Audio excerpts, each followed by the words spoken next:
It's Thursday, and that means that we've got another Penn State football recruiting show for you. Ryan Snyder is currently taking his kids out to the ball game. Very exciting for all of them. Excited for them. I don't know. Is it raining in Philadelphia right now? It's been raining all day here in State College. I don't know how the weather's going to affect that, but we're excited for him and for his family to go hang out. But that means he's not here. But the good news is we have not one, but two of the best recruiting reporters on the Penn State football beat.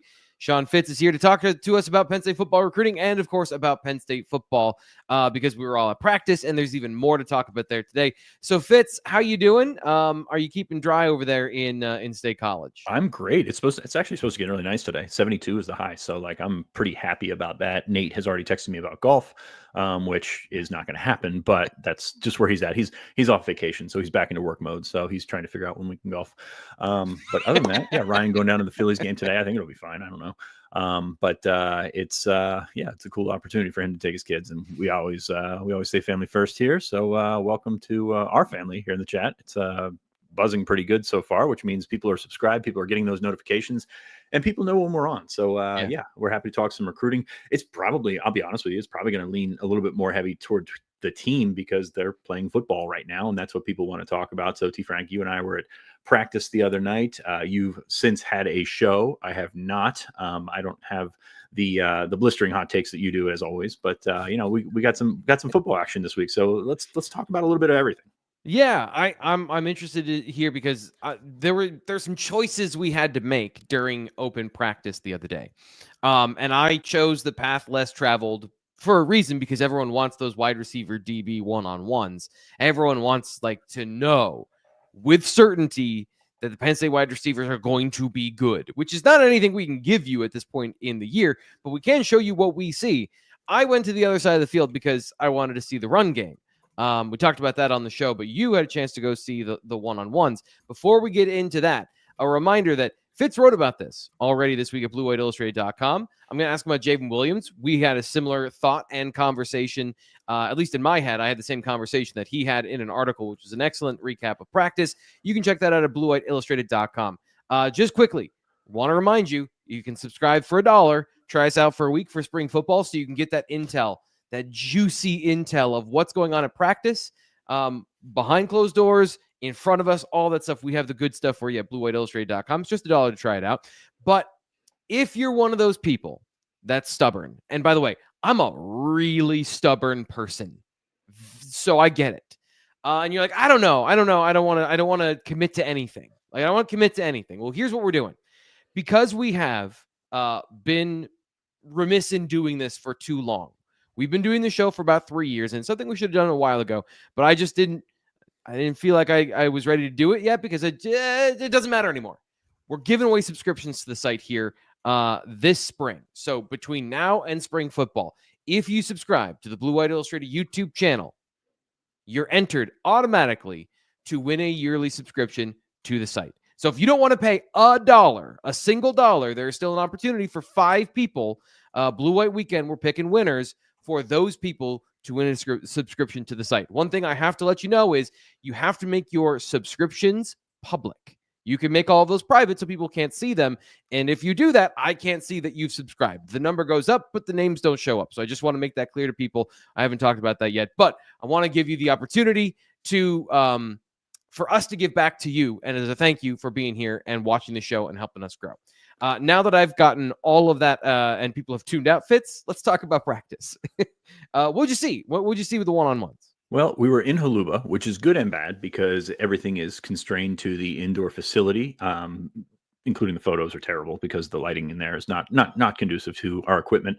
But you look at what Penn State was doing, or you look at what Penn State was doing on Tuesday, and you get honestly, you're right in the drill for some positions, and then you can't see others because they're so far away across the field. We're relegated to one side of the building, so we get mostly receivers, quarterbacks, running backs, some linebackers, some safeties, and then the D line, the O line are kind of on the other side, so they do their own thing. But no, it gave me an opportunity to see the offense.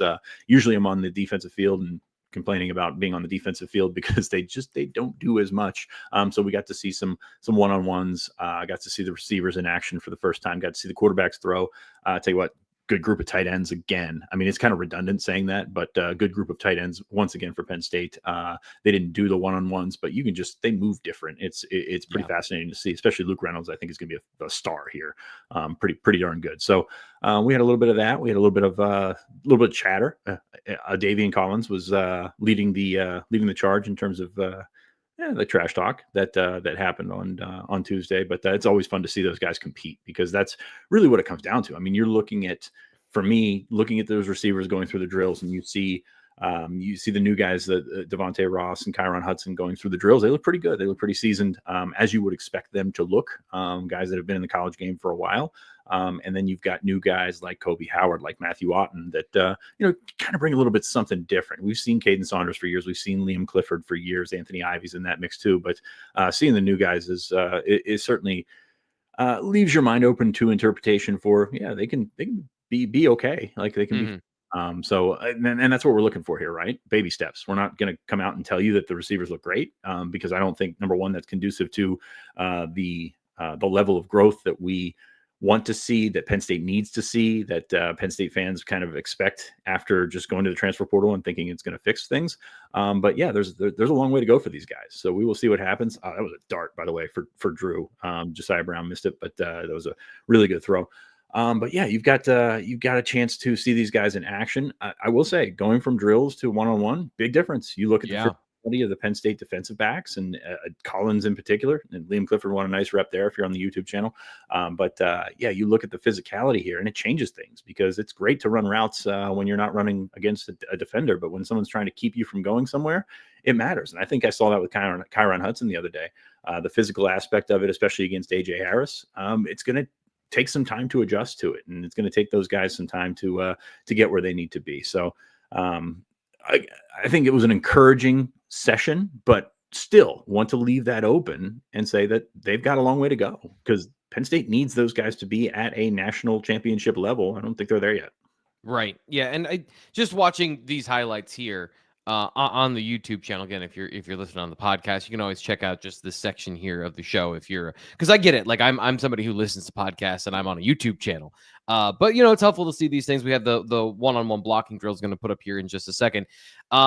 I know that when we talk about practice and we have these conversations of, we don't necessarily always see these competitive periods, and James Franklin will talk about, maybe the defense wins a day, or they win even a week, and then the offense comes back the next week. These things, even if you watch it, I would say watching the highlights there, just from that particular conversation point of what we just saw, the DBs probably won that particular drill. I would agree with that. I wouldn't say they won the first one we saw. So this is a back and forth affair, taking things in we're showing you these things, but they are in fact one part of a whole, and we only get to see this once or twice a week. I know I'm just throwing out a caveat here, but I do want to say, like, to couch this, everyone wants to believe things are bad with the receiver. So anything is a confirmation of that. And if they're not outright dominating, then it's the same old. Maybe that's true, but we have seen some positive signs from them this year. Maybe just not in that particular drill, that's a situation. But those one-on-ones are revealing, Fitz, as you just pointed out. You get to see a little bit more of the personality, I think, of the team come forward a little bit. Yeah, and you're how much are you going to see of straight man coverage with a guy right over top of you? It varies depending on the scheme and the team that you're playing. So, like, not all of these are going to have relevance in sort of that one-on-one battle. I said it earlier this week. We've come to believe that creating separation is just being faster and more agile and getting away from a defensive back, when it's so many more things, especially scheme, especially just kind of how spacing works, really, with that. So you're looking for this more of a competitive aspect, and in this blocking drill is no different. If you're on the YouTube channel, you've got some perimeter work there, and they often do that. And some guys pick it up, some guys don't. Some guys, outperform what we kind of expect from them. You talk about a guy like Lyric Samuel, who we're not expecting to see on the field this year. But if you're a guy that's 6'3.5" and he's 180 pounds or whatever, 185 pounds, you don't really expect that guy to get after it. But you can see some of the competition or the competitive juices that these guys have. Samuel, by the way, had a wonderful catch in the one-on-ones, a one-handed grab in the back corner of the end zone. I that was the only rep I didn't film. So I'm pretty ticked at myself for that. It was all the way across the other field. And I was just like, okay, I got to regroup here and figure out this other stuff. And then all of a sudden he makes it the play happens. today. So that's how it works in this game. But other than that, you look at the guys that can step up in that situation and assert themselves, really. I mean, and sometimes or at times in the last couple of years, we've seen guys that are waiting for things to happen. And that's not just receiver. We've seen it at different positions as well. But this is an assertive position. This is a position where you have to go out and you have to be an alpha and you have to have that edge that James Franklin has said that, a guy like Tyseer Denmark has, or a guy like Kobe Howard might have, something like that. So I think that these little wins that you can stack up, and you mentioned it great. I mean, you kind of nailed where I was going with this. Is that was an 8-minute period in a 2.5 hour practice. Yeah. That's a small part of the practice. That's a smaller part of the week. And that is a tiny little sliver of spring ball. So stuff like this is going to go back and forth. Guys are going to make tremendous catches. Guys are going to get open. Guys are going to make defensive backs look bad. It just depends when we're around. So that's kind of what we're getting from this. So I see some encouraging signs. I'm not there yet, and I don't want to be there yet. And I think it would be kind of reckless to be there at this point, because you're looking at how far Penn State has to come at that position.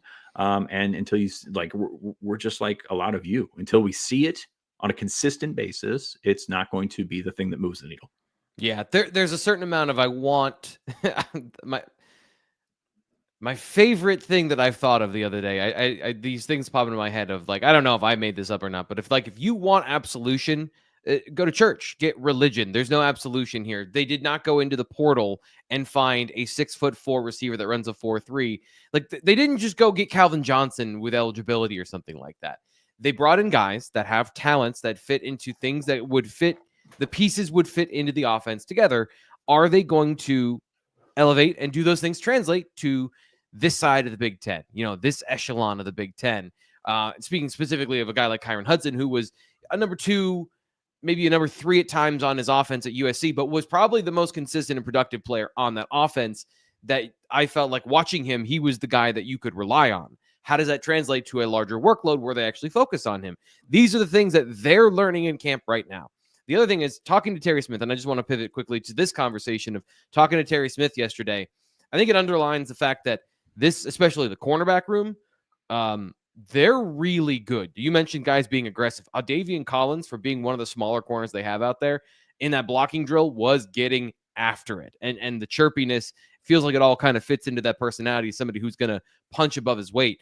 I just think that group is a difficult one to go against in practice because they are that talented. And then you fold in the safeties who also have talent. I'm not trying to make excuses for anybody, but the comparative of, man, AJ Harris looked good, Davian Collins looked good, because they're really good. You take a look at those certain position groups, and corner has been sort of in that realm of, I mean, tight end's been kind of its own thing, but running back, tight end, corner, defensive end, those groups, because of the level of confidence that they can bring to the table, they're better for it, and they are, again, more assertive, more aggressive, and also more consistent because of it. And I think that's kind of the split that you see with this roster. Chester Copper, on our board, a really respected poster on our board, talked to a scout that was there, and he said, "Hey, Penn State, great offensive line room, great quarterback room, running back room, tight end room, all that kind of stuff," and left receiver out. But like you see the confidence that has been building in those groups for the last couple of years, and then all of a sudden you see why they're so far ahead. And I think that goes into it. So I'm interested to see how this transition goes. You talked to Marcus Higgins the other night. Of course, that's always a hot button issue for Penn State fans, because that's the guy responsible for this. And don't get me wrong, he is absolutely responsible for this, but they also had 4 guys coaching up the receivers the other night. Mark Dupuis was there. I guess he's now the assistant receivers coach. James Urban, offensive analyst, and David Parker as well. So like they're working to get it done. How that happens, it's tough to say, because that's so much of a talent position, and so much of that talent, not just saying this on the roster, but on the position in general, a lot of fool's gold, as we talk about, with guys that look really great in either their high school or their college scheme. Like, there are guys who are wonderfully proficient and productive in their certain scheme, and then they step out They try to go somewhere else. And I wrote about this a couple of weeks ago when you're talking about tracking the transfer guys from the last cycle, Right. or last year, and all of a sudden it doesn't work for them. So like so many things are at play here, and you got to find that. That's part of finding the fit. It's not just finding the guy. Kevin Concepcion went to NC State and was tremendously productive. He took a step back, and now all of a sudden he's still the most coveted, or he was still the most coveted guy in the portal because of the production that he had. Is that going to carry over to his new school? I don't know. It's hard to say. That's kind of the test when you come to the portal, right? Like you can sign guys and you can feel great about Dante Cephas, and then he gets out there and doesn't run the right routes. Yeah. Now all of a sudden, what do you do? So that's the fun part of all this. And I know it's not fun for Penn State fans considering what they've seen, but we're gonna see where this one comes back around. Like I said, you've seen good things from those transfer guys, so I'm confident that they can get it done. It's just a matter of what level Penn State needs them to get it done. Is there a number one there? I don't know. We'll see. So that's it's a giant stamp of we'll see over the receivers for the next 6 or so months. It's funny. So you mentioned that of the other receivers who went to be number one receivers on their other teams. And then, I know that this is not a one-to-one thing, but the NFL is a pretty good barometer of, hey, are you really good at football? The players that you've mentioned here and the players that Penn State has been involved with, Caden Prather's another name. I love doing mock draft simulators. I'm on them a lot in my free time. And those guys are available very late in the mock draft simulator. You can load up on all those guys in the 5th, 6th, 7th round. So even guys that went on to be number one guys at their school, that doesn't necessarily mean that they would have fixed the problem at Penn State. And again, these are all nuanced conversations about fit and scheme and all that stuff. But I guess it is a bottom line production business, and there are only so many elite players at any position, including wide receiver, and they are very coveted. As much as like people, this is an argument that will come right back around, Fitz, and this conversation will eat its own tail in a little bit. But I want to have I want to get an idea of what else you saw at practice beyond the receivers, and some of the other things that you might have observed or heard. And I know I mentioned Javen Williams to start the show. I want to get back into that because he's somebody else I've noticed as well, and I think that it's a good opportunity for him this spring. What did you see or what did you hear about Javen Williams last on Tuesday? What an important spring this is for him, because you look at the opportunity that's in front of him, and Nolan Rucci's out right now. He'll be back at some point, but he's out right now, which means that Javen slides from that second left tackle to that first right tackle and gets a ton of reps. Like that's what it keeps going back to. And for a guy like Javen that needs that repetition, that needs to continue to learn how to pass block, right tackle is a good spot for that. You continue to learn how to sort of round out your game. He played at Wyomissing. They were great, but they were a wing T run team where he pulled and he did some wonderful things. But you got to stop Chop Robinson or Abdul Carter or something like that on the other end. Yep. That's going to be a huge, massive step, and we're gonna see that development. I see a different Javen Williams this spring. I'm not a big the lights come on, the turners, the corner has been turned and all that stuff, but you kind of see a different version of that guy this year. Yeah, very passive in the past, and now you look at him doing the drills, and he's leading drills. He's going through, in the first line, he's going through with Drew Shelton, who's played a ton of football for Penn State, and then all of a sudden you see him sort of translate that into his blocking, into these drills where he's going after people and he's doing some really good things there. So I'm encouraged by that. We had a report over the weekend that he was one of those guys that was starting to step up, and Franklin kind of echoed that on Tuesday when he talked about him and talked about his progress. So that's encouraging when you look at the grand scheme of Penn State, and this is a bit going right back in the big picture, grand scheme of Penn State's tackle position. You got Drew Shelton on the left side. You've got Anthony Donka and Nolan Rucci on the right side. You can probably take that third guy and go back and forth and feel decent about it. But if you develop a guy like Javen Williams to be a legitimate fourth tackle, and I thought that was going to be Egan Boyer personally, because I thought Javen would, potentially move back inside. Right. But if you now all of a sudden have 5 offensive tackles, hey, that's a great spot, because that's not a spot, number one, that stays healthy all year. And number two, you just need as many of those guys as you can get that are closely lumped in close enough that you can keep them engaged and keep them on the roster and keep them from, I think it's going to be really interesting, because there's a lot of offensive linemen, a lot of good offensive linemen on this team. You got 5 spots. You probably play 8, 9 guys. So like, I think at the end of April, there's going to be guys that are, hearing from outward birdies that are telling them that they can get a better opportunity elsewhere. And I'm fascinated by that. But at the same time, I think the room is healthy enough, and the way that that thing has come together has been good enough that you keep a lot of those guys. And hey, man, we saw Michigan steamroll its way to a title. You saw Ohio State's offensive line, after all the questions that they have, come together at the end of last year. Such an important, pivotal part of this. And part of the way to address that is have as many guys that can play as possible. It sounds very simple, but at the same time, it hasn't happened a lot. And a guy like Javen Williams, I mean, Donovan Jackson is a guard who kicked out to tackle and then solidified an offensive line that helped them win a national championship. I'm not equating 1-to-1, but having enough depth of talent and flexibility and ability on the offensive line is not a bad problem to have. I do want to ask, kind of, I'm always thinking about the big picture and maybe some of these ideal fits versus what you're going to do, because that's what you need to do. And I just the left guard position, that battle with Cooper Cousins and JB Nelson, and generally splitting the reps at guard. I guess in my mind, I think Javen turning the corner at tackle, or the confidence building for him to play tackle, is great. But if you're trying to develop competition, to me, he's a guy that could be pushing for playing time, as you mentioned. And James Franklin mentioned this would be in the competition at guard if Nolan Rucci was available, or if Anthony Donko had never gotten hurt. Is that long-term? How do you think that affects the overall offensive line depth? Because right now on the interior, while there's guys that we really like, I wouldn't say there are guys that are pushing that competition forward necessarily. Does that make sense? Is that fair? Not really. No. I guess how do you? No.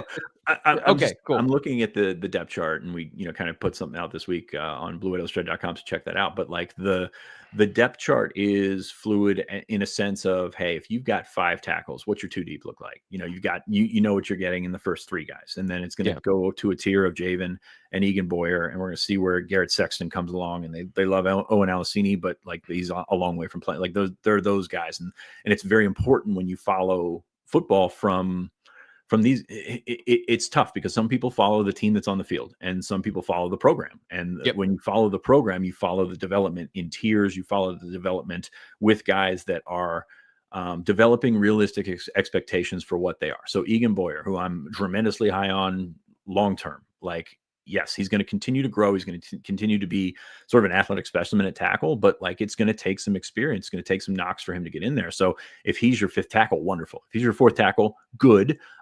Is he ready to go? We will see. Penn State thought that he could play last year if they needed him to, but he was still 280 pounds. So like, that's right. There's an elephant in the room there. But you just continue to flesh out those positions. And if, like I said, 5 tackles is almost unheard of. Like, just because number 1, guys get hurt. Number 2, guys find themselves in that 5th spot, say that I'm not on the 2 deep and want to get out of town. Like, that's kind of how all that works. But Penn State's pretty much avoided that. Like, you take a look at the offensive line process over the last couple of years, and the guys that have transferred out really haven't been in the equation. Malik McNeil, Nate Bruce. The one caveat here is Landon, and that was injury based. Like, and then obviously sucks a lot, but like it sort of changes from there. Then you've got guys who, Nick Dawkins sticking around for a 9th year or whatever he is like now, like that, those kind of things change the math. You got Hunter Norzad being a successful transfer after, taking over for Juice Scruggs and things looking okay there. Like the continuity here that Phil Troutman has been able to builds into that entire room, and it builds into the competition that you talked about between Nelson and Cooper Cousins, because both those guys are going to play. Like, it's not a situation where this is a starting quarterback battle and one guy gets the job and the other guy has to go back, or the other guy transfers or whatever. Like, if you look at this situation, you've got Venga who has moved over to right guard, who's also probably your backup center. Like, he's going to slide in. Now Cooper and JB are playing. Great. I'm talking about these other tiers where you've got TJ Shanahan in there, and you've seen some of these younger guys try to develop. Donnie Harbor's in there. Caleb Brewer was in there at practice the other day. So you've got an opportunity to sort of grow at different rates. And at the same time, when your top product, your starting 5 or your starting 6 or 7 or whatever you're going to say it is is a legitimate one of the top offensive lines in the Big Ten in college football, whatever it may be. That makes it a lot easier to develop those guys underneath, and Right. those guys underneath see what's happening, see the end game, see the vision. Garrett Sexton sees it, Donnie Harbour sees it. All these guys that know that they're a process away from being where they want to be. They see that and they can follow it, and it makes a lot more sense that way. So I'm encouraged with the room in general. I'm fascinated and like sort of flabbergasted by the way that he's been able to turn around, especially when you look at 2021, the class of 2021, which was Tangwell and Nate Bruce, and neither of those guys with the program for different reasons here. 2022 kind of turned things around. You're looking at 3 starters in 4 spots, which is an incredible hit rate. Like, Yeah, I understand that, you're going to get great hit rate one year, maybe not in the next year, but for them to be able to turn that around and then parlay that into 2023, where Drew Shelton has played all 4 years, Anthony Donka has exceeded expectations. You're still waiting on a guy like Birchmeyer. So you've got opportunities for all these guys to grow at their own pace. And I think that is invaluable in today's college football. And I think Phil Trautwein's done a wonderful job. Like, it's just, there's no getting around the process at the start, like all the hand wringing. We're going to probably get back into Hagen's here, but all the hand wringing at the start and then turning it back around. And all of a sudden you've got a finished product. I'm not saying that's what's going to happen with the receivers, but that's what happens in college football. It's a cycle. It's a continuous cycle at these positions. Well said, and appreciate the insight there. Want to take a break here from the conversation about the practice and the team to tell you about My Perfect Franchise. Andy Ludicky is a franchise consultant. He's a sponsor here of the show, and he wants to help you reach the next stage in your life. And by you, not just anybody, and not to alienate people who maybe don't have the funds to do this, but this is not the point of what Andy does. Is he takes people who have corporate experience and have similar life goals to him, and he helps them find the best possible path forward. And that is with a franchise, by buying into a franchise, and he will take you through that process. So if that's you, if I've roughly described you, 404-973-9901 to give him a call. Andy at myperfectfranchise.net is the way you get on his calendar. You go to his site, you click on his calendar, you get on his list of people to contact, and then you have a conversation about your life, who you are, what you do, what you're looking for. And then he takes that information and tries to pair you with a franchise to manage. And this isn't somebody who's just going to cookie cutter factory process, get you out the door. He's trying to make sure that you are as successful as he can possibly make you. Understanding that business, kind of like football, is an unpredictable thing and you can't guarantee success. So I feel like I've scared more people away today than I have encouraged, but I just wanted to put that out there. We've had people talk about, like, how is this relevant? What are you doing in terms of this doesn't apply to everybody, but it does apply to some people. And for those people, he can absolutely help. And somebody that I've gotten to know a little bit, Andy, he's a guy that I genuinely believe wants to help and wants to help you find the next phase of your life. So if you have those skills, management or business or a particular trade or skill in an area, give him a call. His services are 100% free to you, and he's there every step of the way to help you into franchise management. Appreciate Andy for being today's show sponsor. I do want to quickly get into something we've talked about Khalil Taylor this week a couple of times, but we got a chance to talk to Khalil Taylor earlier this week. Ryan got a chance to talk to Khalil Taylor earlier this week, and I just want to get your impression of that conversation, Fitz. Some of the things that he had to say were really impressive in terms of the impact that Penn State had on him in the recruiting process, and how their level of detail in the process is kind of what put him over the top. So I guess when we're talking about players like this, and I know we've talked about the Pittsburgh side of this earlier this week on the Tuesday show, what was your reaction to his comments and his view of the recruiting process from Penn State? Gotcha on mute. You're on mute.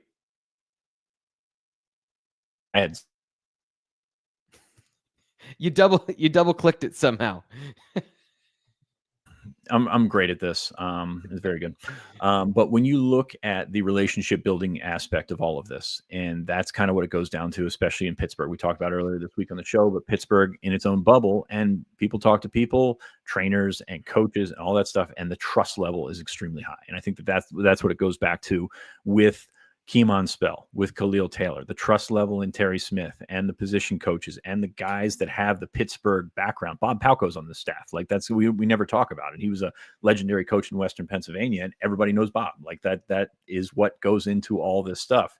And you see these guys in the class of 2027 who are 15, 16 years old, whatever they may be, like they've known Penn State's level of consistency for some time now. And I think that is something that rings true. And you're going to continue to see that with, with the younger prospects it's the conversation is still there about Ohio State and Michigan, but less so when you go to the Final Four. I think a lot of that stuff plays into it. So see more of a confidence from these guys in that Penn State's a big time program. And that's not always been the case in terms of recruiting. And still, you're trying to sell that to 2026 prospects and some 2027 prospects that are, Penn State's on early and the relationship's great. And all of a sudden they're visiting Ohio State and Michigan, and, they're more outward about some of those things. So Penn State's still got work to do on that front, but the trust in some of these areas like Pittsburgh, like Harrisburg, the proof of concept of guys that have come from those programs before and been successful is really something that they're trying to sell. So yes, it's apples and oranges with Khalil Taylor and, Messiah Hampton or the 2026 receivers. But at the same time, you start to see the build and the trust that comes along with being recruited by Penn State. And again, I'll sit here and tell you again, Penn State's got a lot to overcome. Accessibility, a big thing. Flash, substance. Somebody asked in the chat last week, is Penn State a cool program? It's not necessarily a cool program to a lot of kids. Like that's a lot of things that they have to overcome, but the consistency helps sort of punch back at that. And I think that's kind of what you're seeing with a guy like Khalil Taylor. Now, we'll see what happens when big offers come in, when big schools want to, get on that. And same with Spell. They're 2027 prospects. Same with Leighton Von Brandt, 2027 prospects. I think he picked up an Auburn offer this week. So yes, it's great to have these guys early. It's great to have these guys on board. And 2027 me is coming back to you, Frank. I'm sorry. Yeah. It is. No. It's more that throwing out Auburn there. And I know it just blows my mind. We have this conversation of like middling program like Florida or a middling program like Auburn somehow is able to wedge their way into conversations where it feels like Penn State has built up. And James Franklin talked about this of the consistency when on the Andy and Ari show on Tuesday, the consistency of what they've done of winning 10 games each year and being in the conversation and, just being on the doorstep. And somehow like Auburn is in the, like, I have to be careful here because I'm not trying to like dump on Auburn. But there is this like, it doesn't feel like they equate in the same conversation. And yet these are the conversations that we have when it comes to recruiting, because it's absolutely not about 100% like the output, the productivity, and the consistency. It's these mercurial things like coolness that you're talking about. Well, and it's the wild card when you're coming and recruiting 16, 17, 18-year-old kids. Like, right. No, some of these decisions don't make sense. Like, I'm not going to sit here and tell you that everything is because of scheme or everything is because of or money or anything like that. Some of these decisions you're kind of crazy about, but I think it's gotten the roster where it needs to, or where it is right now, where it continues to strive to be. Sorry, needs to be was off base there, but continues to be there where it strives to be, and it's working. It's just got to continue to work, and it's got to continue to work better and get you over that hump. So we will see what happens. That, I mean, Colin said in the chat, it's cool enough for the tight ends. Yes. I mean, it's wonderful. Yeah. There are certain spots that I don't want to say are immune to this, but like kind of burst through that wall. Tight end is certainly one of them. Running back is up there. Cornerback has gotten up there. You've got certain spots there, but like, I think of like, okay, Purdue basketball has amazing success with 7-foot big guys that can shoot. Like, that is a destination for them. It's not necessarily West Lafayette's not necessarily a destination for a 6'6" slashing guard. Right. But there are certain spots that make a ton of sense for development, and Penn State sort of hammers on them. They just want to get more of those. They want receiver to be there. They want defensive tackle to be there. They want all those spots to be there. And it's a work in progress, and that's what makes it kind of fun to follow. It's like you're talking about position groups, and I'm big on, when I do my notes, is always in the same order: quarterback, running back, receiver, tight end, offensive line, and then defensive end, defensive tackle, linebacker, cornerback, safety. Like it's very uniform, but it's a line graph. And when you can have a straight across line graph, and I think on the offense, it's pretty straight. Receiver's going to dip. And then on defense, a little bit more volatility this year with all those guys moving on, but it's pretty straight. You want that to be as flat as can be. And Penn State has it pretty flat. And not every college team is going to have it that way. The ones that do, the ones that don't, tend to fall a little bit short. And that's kind of where Penn State is right now too. Yeah. So And it's just very interesting to look at roster makeup and how it comes back to recruiting and recruiting philosophy. And it does, I think, speak to maybe some of the anxiety that's out there about this 2025 team, because it is like, it almost feels like you could point to, if they don't win the championship, it's because of X position, because the rest are so good. And that's probably how 24 felt as well in retrospect, or not even in retrospect. We knew, like, the receiver conversation throughout the year, that it felt like the team, it always comes back to, like, where is the farther you go in the playoff, or the farther you go in success, there is this, each position is going to be tested, and which one is going to be a weak link. And, if you feel confident that you have the fewest weak links that you've had on your team heading into a year, it feels like you have a real shot. Like you feel deep down as a fan, you have that real shot. And that's where I think the things that can surprise you, you still want to leave the opportunity for somebody in the receiver room to develop. But sorry, go ahead. And sort of bridging this to recruiting is we're talking about the cool factor. Hey, Florida State has a good class right now. They won 2 games last year, right? Like, that's kind of where that Florida can win 6 games and have a better recruiting class than Penn State winning 10 games. Penn State has to work harder at 10 than Florida has to work at 8. It's just part of the, I think, population demographics and being down south and all that stuff is appealing to a lot of guys, being in the SEC, of course. But, like, you look at how things go with Penn State, and we say this all the time. When Penn State, and this was a big pandemic thing, when Penn State gets kids on campus, that's when they're most successful, because you have to develop that feeling of, oh, this is what this is all about. This process is what it's all about, not necessarily the graphics, not necessarily the photo shoots and all that kind of stuff that have kind of gone by the wayside. Like, all that stuff is what Penn State sells, and you just got to get them here first. And that is what is the difficult part of being April 3rd right now. Like, that's where we're at in the calendar, because these visitors are just ramping up, and then you're waiting for official visits. It's no wonder that, guys come in the summer, and there's 3 or 4 guys, maybe from out of region, maybe that weren't necessarily giving Penn State the love that fans thought they should early in the process, that come back around and say, hey, this makes a lot of sense for me. And this makes more sense from a development standpoint. I can get my parents to the game. I can watch, I can make whatever level I'm going to make here, and it's going to benefit me in the long run. And I think that that's kind of where you're at. It's just a bitch to wait for it, man. Like, that is the hardest part for recruiting fans is waiting for it all to come together. And some positions come a little bit faster than others, and some just kind of take their time. So, and right now there's a few taking their time.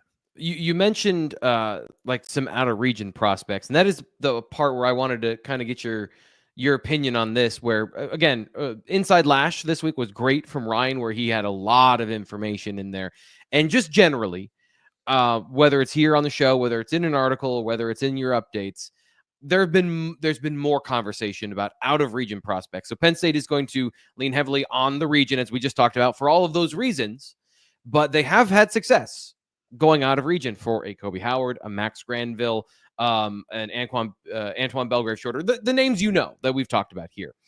When does that kind of become clear of which ones of these prospects are serious, and are we at that stage now? So what are you reading into the names that are popping up from these out of region prospects, whether it's Texas or it's Illinois or Indiana or wherever it might be across the country? California has been better to Penn State recently. So I guess, how are you gauging that, given, kind of what we just laid out in terms of the challenges Penn State has in terms of cool factor recruiting, et cetera, et cetera? Yeah. I mean, case by case basis with a lot of these guys, because you're looking at the situation that they're in, and you kind of give the nod to the in-state or close to school, because, hey, same things we say about Penn State ring true in Texas and Florida. Like, if you're closer and your parents want to come see you play, it makes a ton of sense to stay closer to home. Like last year, we thought Max Granville was going to Oklahoma for the longest time. It's not. I mean, it's not in state, but it's right there. Right. Last year, Darius Dixon was not on our radar until really he visited, because we were just kind of like, okay, well, West Coast kid, is he going to go to USC, Washington's on him hard, all these kind of things make more sense. And so you're talking about guys who are out of region, but you also need to see if they're going to make the effort to get in where they need to get in.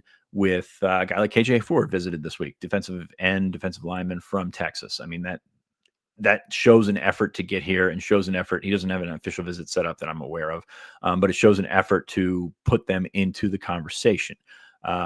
Drew Evers, an offensive lineman from Texas as well. There's some connections there. Penn State recruited his brother Nick, who was a quarterback. I think he's at UConn now. He's gone to a couple schools by now, so I'm not sure exactly where he's at. But there's connections there. There's things that make sense with that. But it's a big hurdle to get over to get over. I just ended a sentence with two prepositions, just set a record there.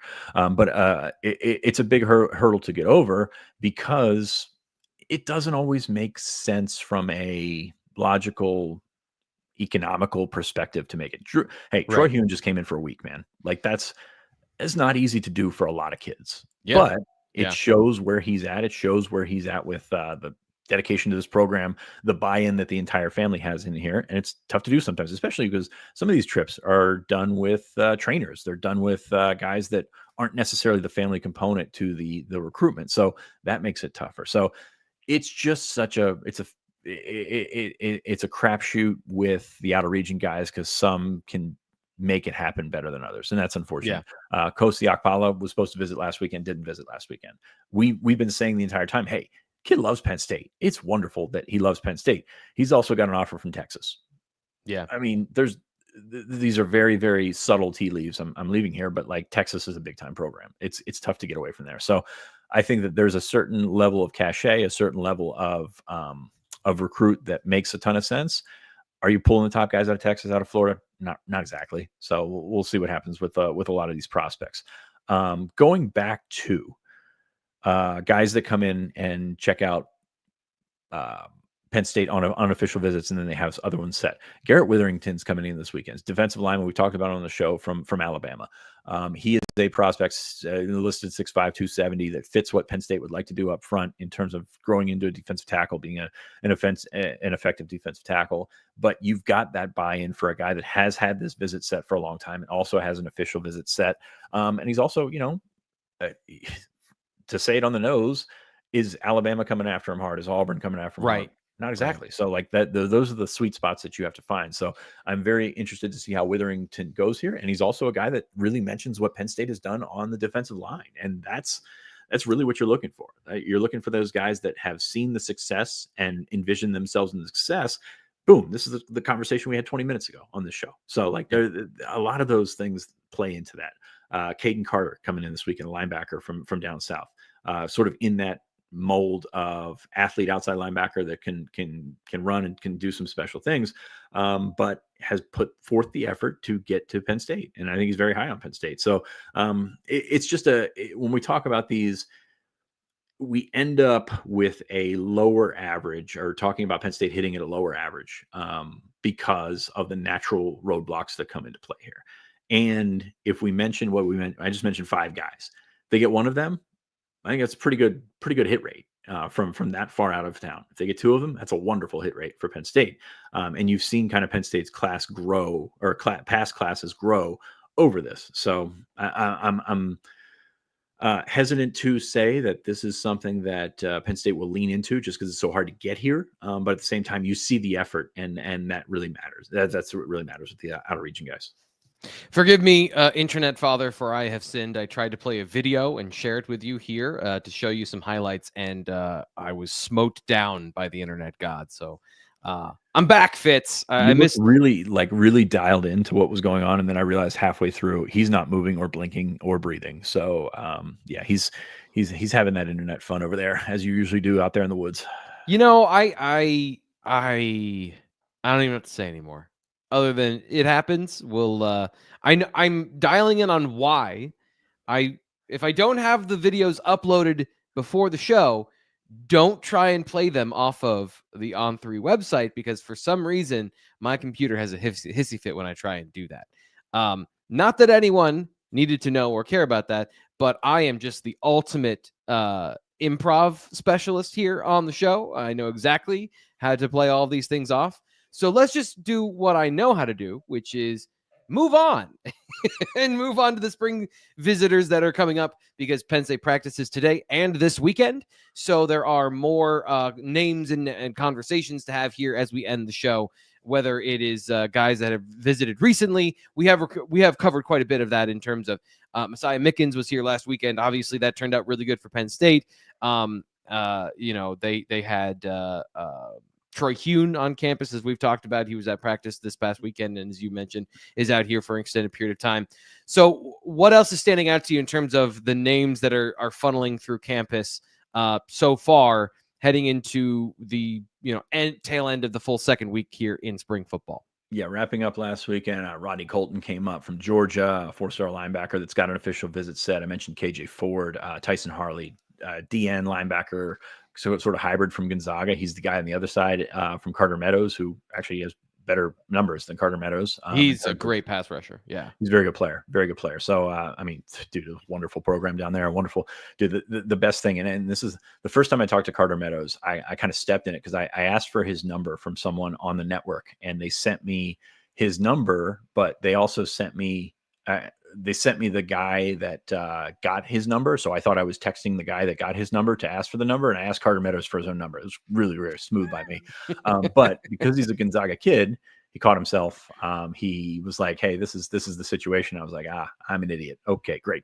So now that we know that, let's continue to talk. And he continued to talk to me, which is not always the case for recruits. So Gonzaga kids are awesome, and that's why Penn State's in them. That's why Michigan's in on them. And that's why there's a select number of schools that certainly can do well there because of sort of the way that they run their program there. Another visitor on Tuesday, AJ Roberts from North Carolina, 2027 wide receiver, basketball player, 162 overall. I think number 22 receiver early in the 2027 class.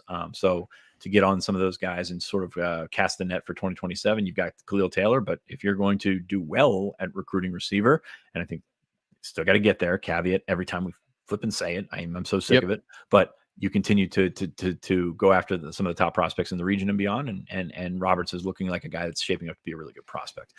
Anyway, okay, today and this weekend, more so this weekend, it's a Thursday practice today. So we're going to see some visitors, but the weekend is probably the one that has the most appeal. Mentioned Witherington, mentioned Caden Carter, but Max Sutter is going to come in, the tight end from Illinois. It's been a long-time target for Penn State. Was just down in Alabama. He's got some official visits set, including, I believe, one to Penn State as well. So we're going to see what happens with tight end. I'm fascinated with how Ty Howell's going to go about this year. You took 3 last year. 3, yeah, you took 3 last year. By the way, Brian Kordovich looked pretty good at practice the other day. I just kept looking up, and I'm like, who's this guy? He's going through drills about 110 speed. Like, he's doing some really good things. Looks the part, all that stuff. I'm excited to see him grow, just as I am with any of those guys in that room. Not everyone's going to hit, but it's a pretty good hit rate for that group. So I'm curious to see what Ty Howell does at this position, because it's a tough sell, but at the same time, the selling point is, hey, if you can come in, you can play. Like, we saw Luke Reynolds do the same last year, and I know there was some injury situations that helped get him on the field a little bit more, but we saw what he could do, and we saw him play a lot of football. So Max Sutter, we'll see where that one goes. I'm not necessarily tremendously confident about that one, but at the same time, hey, everybody's got their own thing. Everybody's got the selling point that makes it tick. I still think that Penn State is going to continue to watch tight ends, continue to maybe offer tight ends. They did a couple of weeks ago, 2 new guys that have. It sounds like they haven't dialed in specifically in this part of the board yet, or have they not found the fit that they're zeroing in on? Because at times we have found, like, at this point, they've already identified a Luke Reynolds or they've identified a Matt Henderson. So are you saying that process is still ongoing? I think it's ongoing, but if you also expand that, they didn't offer Brenton Strange until camp before his senior year. Like, there are things that play into the development track of a guy that is 6'4", 6'5". And a lot of times when you look nationally at guys that are on the radar as tight ends early, not necessarily the guys that develop later. Like, that's that was a hell of a sentence right there. I Necessarily got the what you guys meant that though. develop, Yeah, for sure. yeah, not necessarily the guys that develop into the top level prospects, because hey, if they're on the radar early and they're 6'5" and whatever like that, that's great. But there's probably limited growth on the back end of that career, and we'll see what happens with some of the guys like that they've offered early as compared to some of the guys that come along, like a Luke Reynolds. They didn't offer Olish until January last year. They had Kordovich at camp. They probably would have offered Kordovich at camp had they not had Olish still on the market at that point. Yeah. So like those are the guys that they're kind of looking for. And they offered the kid from Minnesota. I'm going to grab his name here in a second, but those are the guys that I'm looking at on the upward trajectory. I mean, you look at a guy a couple of cycles ago that went to who's T. Frank, you're scouting Miami tight ends that are in the draft. Is that Eli Arroyo? Is that the one that I'm thinking? Elijah Arroyo, yeah. Elijah Arroyo. That was a guy. Penn State thought he was the best tight end in the country, but he was also one of those guys that was on the trajectory late. Like he was growing into the position. Now he's a second round pick, something like that. Probably. I mean, he's because of the top end of the draft. He's probably the third or fourth guy in a deep draft. And yeah, the athleticism and the upside. Everyone is talking in the draft about his upside specifically as that athlete. Yeah, and if you look year in year out at the draft, like the guys not just that Penn State gets, and Penn State gets a lot of guys that go high in the draft at that position, but they also the guys that they scouted and that they loved end up there as well. I don't think it's a secret. I don't think it's anything other than Penn State knows what they're doing in that position. Ryan's got a question in the chat about skipping tight end 2026 and using these spots elsewhere. I don't think that that's useful at all. Like if you find yourself in a situation where nobody wants to come because you got 3 tight ends and this guy wants to be, it's kind of like quarterbacks. It's like, hey, do you want to be a part of a 2 quarterback class? Or you want to be your own guy in the class? A lot of guys are going to take being the only guy in the class, but if they can find one of these guys that they love and sort of stuff them into the class, for lack of a better term, yeah, you're going to do that because you want to keep that level as high as possible. So don't turn down good football players. Don't turn down good football players. It's not so much about, hey, if you don't take an extra tight end, or if you don't take a tight end, you can take an extra wide receiver. I don't think it's that cut and dry. Like the numbers, the way that they're working, if the House settlement goes through and we're continuing to see sort of varying answers as to how that 105 is going to work, but you've got more flexibility in 2026 than really ever to make that happen. So you take the good football players when you get the good football players. And hey, it happened with Kordovich a couple months ago. Like that, that is a situation where they're like, hey, I mean, this guy, we think he can play. Why wouldn't you take him if you think he can play? So I think that's the situation you find yourself in. And it's really funny because I had a post queued up earlier this week that I didn't post where someone said something that was just asinine. And my first comment about that was like, if you're going to complain about recruiting tight ends, like it's taking away from recruiting receivers, which is not, like that is just like you're just sacrificing tight end for really no apparent reason. So it's a terrible way to explain it. I don't like this meal, even though it's really nice. So I'm just going to throw the plate out. That was weird. Sorry about that. I mean, it made mine look much better, so I appreciate that. yeah. By comparison, the idea though, to Ryan's question about like recruiting other positions, and just to kind of put a point and agree with what you said about if you're trying to get a 4th receiver, is that 4th receiver good? And I apologize for using the language as basic as just good, bad. But if you're trying to get a 4th receiver into your class and you have 3 really quality players to begin with, and I know it's a position you could take 5. But at the same time, that's what everyone's thinking is like, you want receivers. Why are you focusing on tight ends? But there's only so much room in the class for guys that feel like they're the priority. It feels like at times where you want to make sure you're getting guys that